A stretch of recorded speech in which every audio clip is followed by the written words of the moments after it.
So Andre Iguodala has still not moved, still on Memphis. We assume staying in shape as far as how good he will be for whoever ends up getting him, whether that's a buyout or a trade or whatever. Don't know. We'll have that conversation once it actually happens. But for now, we got to ask, where the hell's Andre Iguodala going to end up? I mean, there have been some rumors. I mean, Houston certainly wants him. I spent a lot of my Capella video talking about Covington, but Iguodala could definitely be the guy. Basically, trade Capella for stuff, use some of that stuff to go get Iguodala. There you go. Is it that simple? I mean, there's a chance that the Rockets can't really find a move for Capella. Or maybe they would just get an offer that was better than Iguodala in their minds. It's always a possibility.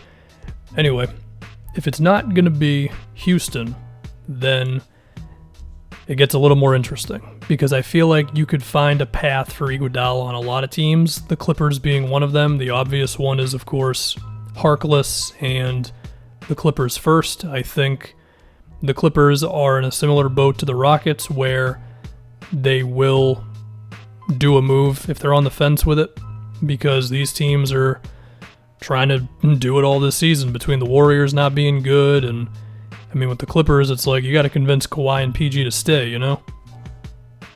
Basically, I think we're just looking at all the good teams in the NBA, and I figure one of them gets Iguodala. Like, if we can look at Denver, the contract is Plumlee, but they kind of need him for backup center minutes. For the Lakers, I don't think there's enough money, and also they can't move any of their own picks for a while, so you assume somebody can do better than that. I can't really picture Utah getting in on Iguodala unless they wanted to move Clarkson again.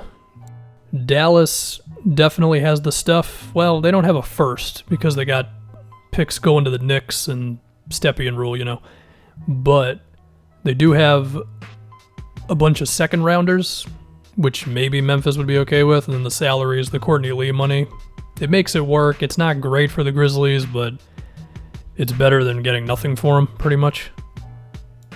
You know, if they really wanted to, I think OKC could get in on this with Roberson's $10.7 million contract, and they, of course, have an abundance of draft picks. But to me, if OKC was going to use one of their picks, whichever one they deem the one that's expendable, because there's a lot in there, I feel like they'd want somebody who's under contract for a few years and is a little younger than Iguodala, just so you're getting more value out of that pick than just one season, you know?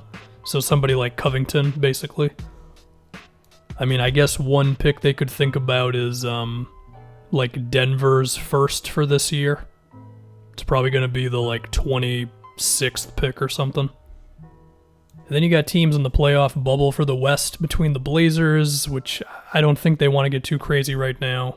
The Spurs, it's a possibility, but does Iguodala really do anything for them for this season? Not really. Like, maybe if one of these teams was that desperate to make the postseason and they had the obvious contract, then okay, but I don't know. Do I really need to talk about Iguodala to Phoenix? Like, whatever.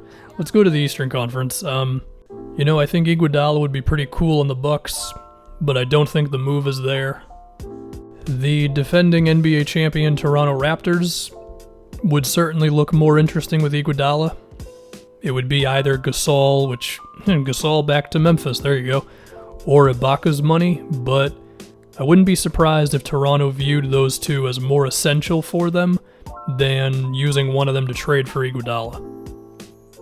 Especially because I feel like they could get someone without trading any of their essential guys. I mean, between McCaw and Stanley Johnson and Rondae, just all their money, and then the fact that Toronto has most of their picks, well, all their firsts and a few of their seconds moving forward, I don't know if they need a $17 million dude in Iguodala to have a nice little jump at the deadline.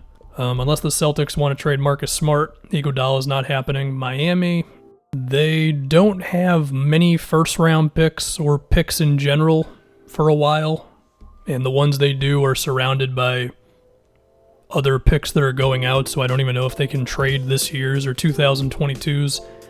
They have no second-rounders at all, which I honestly kind of respect a little bit.